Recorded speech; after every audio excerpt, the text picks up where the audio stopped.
Welcome to the North Group podcast. At North Group, we are invited into organizations to influence leadership and organizational behavior. It is absolutely fascinating work. Today, we invite you into one of those conversations. Today, I'm pleased to be joined by three of my North Group colleagues, Nikki Shingle, Tim Heist, and Craig Schloneger. We're going to have a conversation around the theme of leading in uncertain times, or leading in uncertainty. And so just to get us started here, I think as individuals and as leaders, we're not unfamiliar with uncertainty. We live it every day, despite how much control we think we have. And as leaders, we know that we have to deal with some amount of ambiguity. But it does feel like this year, and you guys could put it in your own words, some of our clients, including ourselves, maybe the year's just not starting or turning out the way that we think it should or that think it would. So let's just describe some of maybe what we're experiencing and how we're feeling, or what clients are also experiencing during these times. Yeah, Ken, I think there's extremes in the uncertainty. Some of my clients would say, I wish they could just show up for work. I wish that guy would just show up. And I'm unsure if he's even going to come to do the job. And then there's other really big extremes the other way of, we don't know what's going to happen with tariffs, or we don't know what's going to happen with inventory, or our model has changed completely. Yeah. Or manufacturing, it's not getting through anymore. So there's just so many different variables.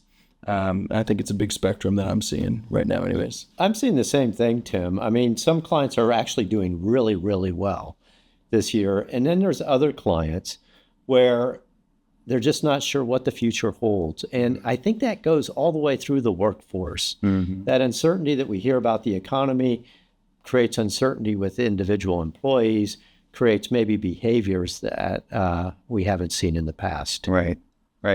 Yeah, I continue to be amazed by just the pace of change related to technology. And there's always tons of conversations about AI. And there's just so much that we don't know. Yeah. About the future. And I think people have a difficult time figuring out how to plan when there's a lot of speed to the changes and uncertainty. And some of these things we know to be true. The world is always changing, and we know that we have to adapt, but at best it can be very disorienting, especially when we make our plans, things are unfolding and just not as we expect. So we really want to talk about, as leaders then, how do we respond? How do we lead through uncertainty when times are different than maybe what we expect? We have a choice as leaders. On one hand, we hear the adage, let's be non-anxious presence, and let's just make sure we keep it inside and protect our people from that. And then we also talk a lot about vulnerability and authenticity. So it feels like there's a little bit of a ditch on both sides of that. But how do we navigate the right balance in times of uncertainty? I think one of the most helpful things is just to be able to normalize. There's going to be business cycles. There's going to be times when things are going really well. And then there's hard times. Right. But we're going to be okay. We've been through this before.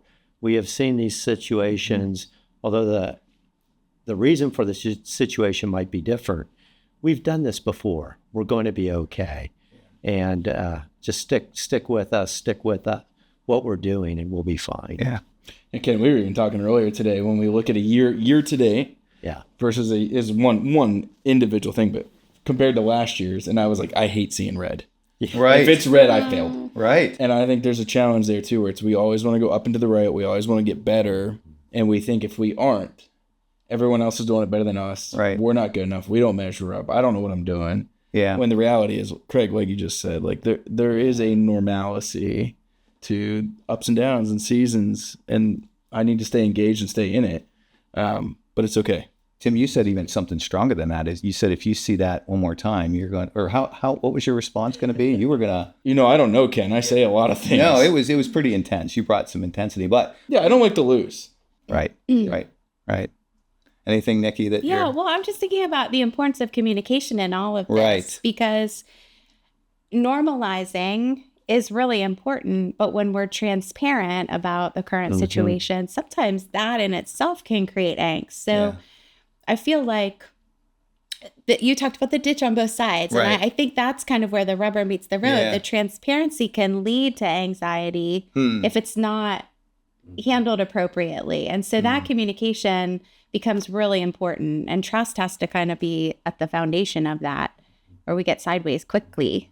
Yeah, I was with a client recently, and they had a really bad week, and they were in it, and it was a bad week. Like they were describing it. It'll be one that they look back on and remember. Like it'll be one of those defining moments. And yet, when they stepped way back and just brought perspective to it, they'll survive. They'll navigate. They weren't happy about it. No one was, but they'll learn and they'll go forward.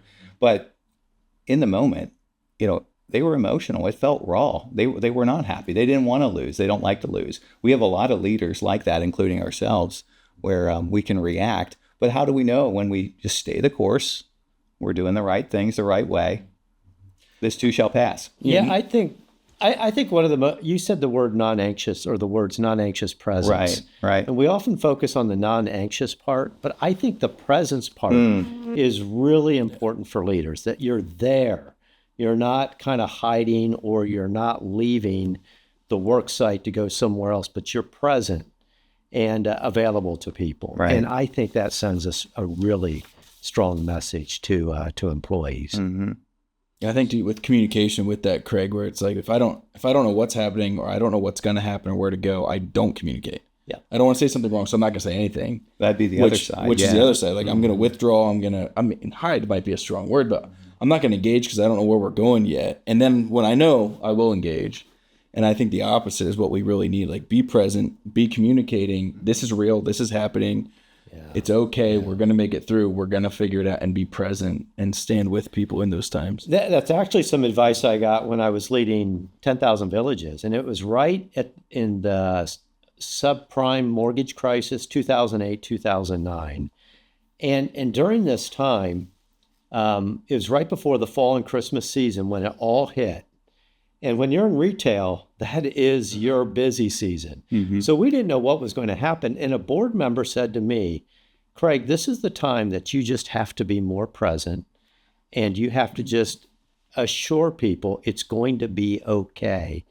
And that was just excellent advice he gave to me. And so I made sure that I was just available to people. I was there, and we're going to be okay. It's going to be hard, but we're going to be okay. Craig, how did you do that authentically? Because I think you could step into that, or I could sit here critically and think, well, yeah, you're just going to walk around and tell everybody, it's fine, it's going to be okay. Yeah. But you authentically stepped in and knew it would be okay. Like, how did you do that? It was a mix of staff meetings, which we held on a routine basis. So we didn't do things that were out of the ordinary.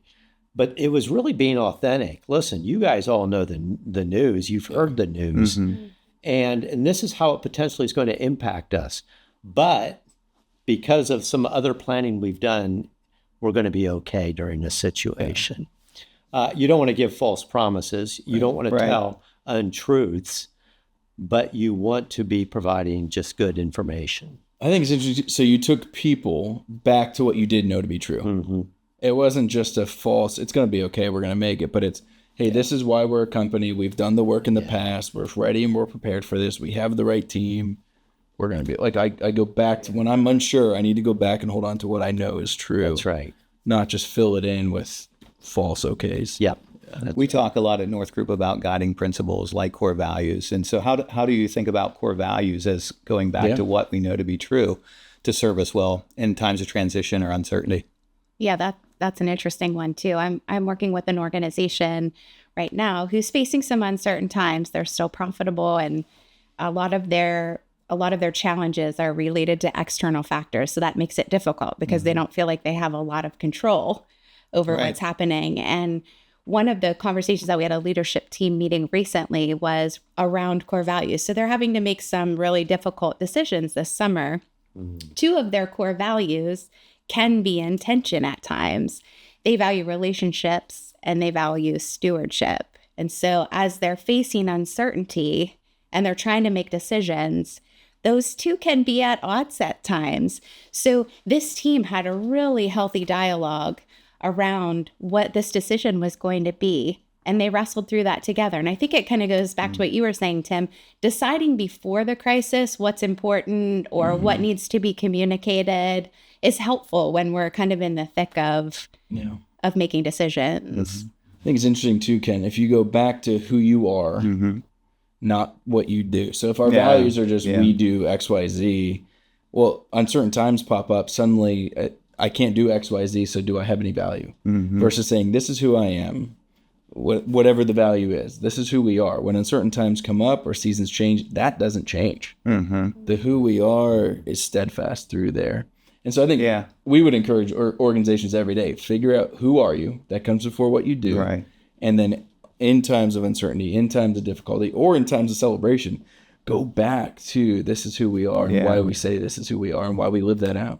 Yeah, that's really good. But let's get honest for a moment, guys. We are being honest, but we're human, right? So some of this, like in the moment, it's really hard. So as leaders, how do we, when's it appropriate to emote or to not be our best selves or just have to release some of this and do it in a healthy way that doesn't jeopardize, disorienting the team or coming out in bad behavior? What do you guys think about that? I think that's the value of peer groups outside of the organization or close friendships or mentors, those types of people where you can really be more raw and forthcoming with how you personally are feeling. But you've got to be really careful to do that in front of a group of employees or other staff members because that might not be helpful to them. Right. And so that's where I think that connection can be really strong. Yeah. It's important. It's a fine line there. It is. Yeah. What other, so short-term, long-term, sometimes we're in the moment and we sacrifice the long-term based on some short-term things in the moment. How do you know, and I think we're talking to clients where we think we're doing the right things the right way, but when's it time to make a change versus just stay the course? Things are going to be all right. Everybody just be calm, stay calm. First, no, it's time. It's time to make some changes. Anything come to mind there? Well, I always think about my days playing basketball. Yeah. I think those halftime conversations are really critical, and it's you have a whole half of the game to look back on what has gone well and maybe what hasn't worked quite right. And I think there's a temptation sometimes, even in that context, to try something new. And there might be some wisdom in that at times, but often the strategy doesn't change. It's just the tactic. So through the first quarter, we learned that they showed up with a defense that we didn't understand from our scouting report. And so our key score is getting locked off. Well, we need to develop a tactic that will free that person up. And so we're not just throwing who we are out the door. Right. We're just changing a little bit about what we do and holding fast to who we are. So I think it kind of piggybacks on what you were talking about, Tim, earlier. Yeah, I think that's actually, I like that analogy because your coach isn't also talking about the next opponent. Right. At that time, getting too far ahead of the group. Because that wouldn't be helpful either at halftime to already be jumping to some postseason tournament that's going to happen. You're staying in the moment and you're making adjustments in the moment without getting too far ahead of yourself. Yeah, I love that. Not thinking ahead. The other thing that I think is tempting in the sports context is to think about multiple adjustments. Right. And when we throw in too many changes, it can create confusion. And that can happen in a business context too. Right. People need to have clarity. And when we start pivoting in lots of directions, it becomes less clear which things are actually working because there's too many things that are changing at once. So multiple adjustments can create a confusion. And sometimes as human beings, we have the tendency to overreact or overcorrect, oversteer, and then the pendulum starts to swing, and that is not helpful. I think you mix that too, Nikki. You prompted a thought so for me, when times are uncertain, I tend to grab onto what I have done in the past, and I want to control. And usually that is, sometimes it means change, but then I'm going to do it again and again and again and again and again. And it's just manic, like I can control this, so I'm going to do it. And then the team's like, oh, okay, well, we're with you. And then 2 weeks later, well, we're going to do this. And then the team's going, why are we changing again? And so I think there's a temptation there when we don't know what to do. We go back to what we maybe default to what we've seen work before, But more than anything, at least for me, I want to control. Mm-hmm. And if I can control it, I'm going to do something with it. And if I can't control it, I stay away from it. And I think the lesson there is how much change are we creating and how much is that a result of just something I can control versus the strategy of reconnecting at that halftime talk and re-engaging a little bit. Yeah. We've had some leaders we've worked through years that change a lot really quick when they should have held the course. And there's others that hold the course forever and probably should have changed some things. One of our values in North Group is instilling hope, and we believe that leaders should instill hope. We talked about this a few minutes ago, and maybe this is sort of how we think about ending, but we also hear hope isn't a strategy, and yet what does real hope look like that's not Pollyanna or just based on it's going to be okay? How do we make sure as leaders we are leading with hope? What comes to mind there? What other stories or thoughts do you have? I think in all times and all situations, you can find a glimmer of hope to highlight that encourages people, even if it's the actions of somebody else on the team. Right. You can call that out, and that brings kind of confidence and hope of kind of this future casting of where we hope to be, what we hope to do. And yes, it's not a strategy. Right. I mean, you don't strategize. No. You're just out of, we wishing. want sales to grow 40%, right. Yeah. Because that falls flat too. But finding those little pieces that exemplify the core values we have. Recently, one of our colleagues sent an article around hope, and he said something that was helpful. 2 elements need to exist with hope. There needs to be pathways, like actual pathways that are based somewhat in reality, maybe not in perfect form, but then there needs to be agency. In other words, people need to be able to see it and have some ability to move forward towards that. And I just thought those were elements tied to hope that are somewhat helpful as well. Yeah. Any other kind of final thoughts or stories that you guys think about just that could be encouraging either to us, we're not immune from this or exempt from this, we experience this every day, or even to some of our clients who are walking through uncertain times? I think the idea of just keep listening and learning and adapting to the situation you're in. Not making big course corrections, but experimenting a little bit. Try something new. Try something that someone else might have tried. I think those are helpful little tidbits when things are uncertain. Yeah. And I wonder, too, if there isn't a sense of, I like to maybe schedule a timeline where, hey, I'm going to sit in this season. I'm not going to do a big change until 30 days. Right. And at that point, I'm sitting down with Craig Schloneger and saying, what am I missing here? Because I think it is so tempting from hide, control, change stuff when we don't know what to do. When really it's like, hey, just sit in it, be present with your team, learn from the season, and then be like, okay, it's the first day of whatever month. Now I'm gonna say, do we need to make a change here? I think that's good. So putting some things out there to walk towards and just say, hey, if we can start to make progress towards this or accomplish this by this time. I think it gives you some freedom too. So tomorrow I'm not waking up going, I gotta do something. And the next day it's like, well, I gotta do something different. Yeah. Where we're saying, no, I'm gonna give it 4, 5, 6 weeks. And then we're gonna sit down and say, do we really need to have a big change right now? That's good. Good. Yeah. The only other thought that I have, I was thinking about you've probably heard of the fable of the frog who was thrown in the boiling water and jumps right out. And then there's the other frog that was in the water that was kind of tepid and warmed up over time. And eventually he boiled. We know he got cooked. Yeah, he got cooked. Not good. So I'm just thinking about when it's uncertain, what are the things that we can put our finger on with certainty? Yeah. So this is what's important to us. This is what we want to measure.